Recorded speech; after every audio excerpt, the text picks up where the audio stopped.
जिवंतपणे त्याने चांगलं कर्म करू द्या. तुम्ही त्याचं रक्ष विसर्जन घरामागलच्या वड्यात जरी केलं तरी ते काय होतं, पावन होतं. सांगायचं एवढं की काय झालं, एका म्हातारीला, म्हातारी चांगली खौट होती, ती म्हातारी मरण पावली. मरण पावल्याच्या नंतर तिची पोरायनं राख भरली आणि ते राख कुठं बनारसला न्यायचं ठरवलं. कुठं? काशी बनारस, काशीला न्यायचं ठरवलं.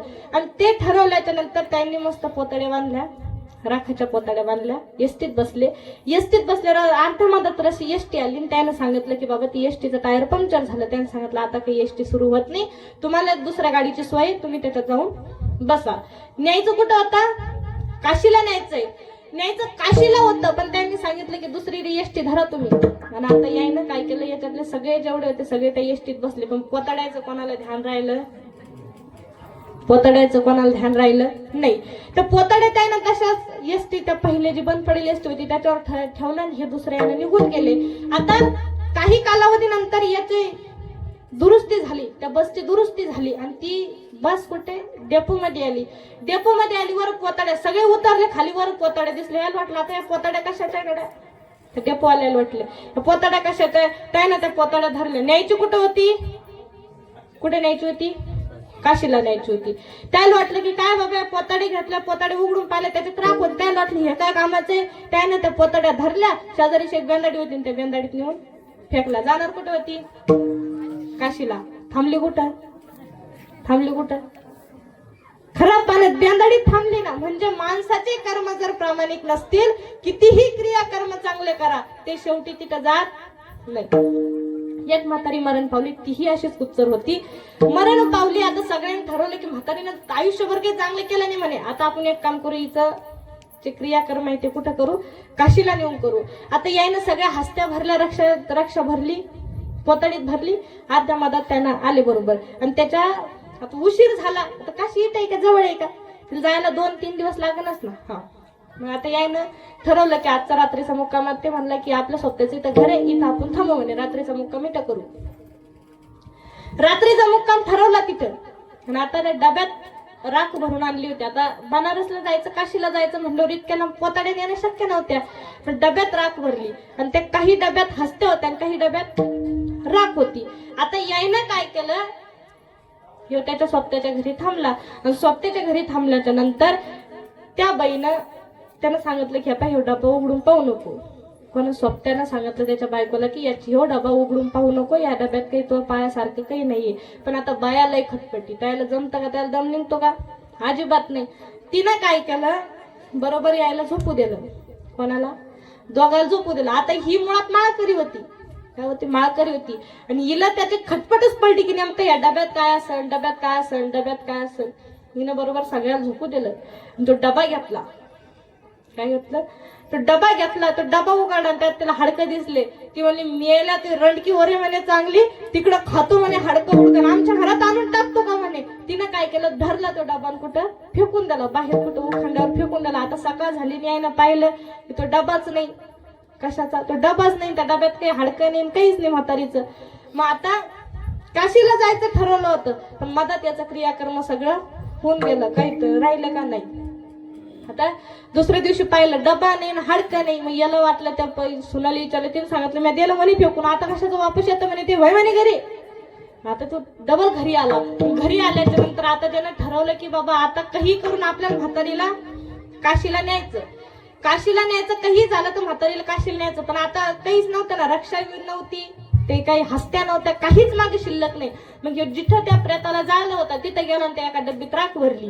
काय भरली? थोडीशी राख होती, एवढीच डबी घेतली, त्या डबीत राख भरली. मी सांगायचं तात्पर्य हे माझं की कुठेही न्या, पण कर्म जर चांगले नसले ते शेवटी तिथंच येतं.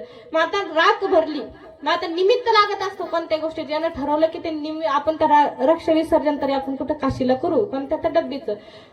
यानं ती डब्बी घेतली. नंतर याला वाटलं की आता स्वतःच्या बायकोनं आपल्याला असं घडवलं म्हणल्यावर आता आपण इथं काही नांदी लागायचं नाही, थेट जे घरून निघलं तर कुठं जायचं, काशीला जायचं. यानं बायकोला घेतलं, भाऊजाईला घेतलं, भावाला घेतलं, सगळ्याला घेतलं आणि ती डब्बी घेऊन परत काशीला गेले.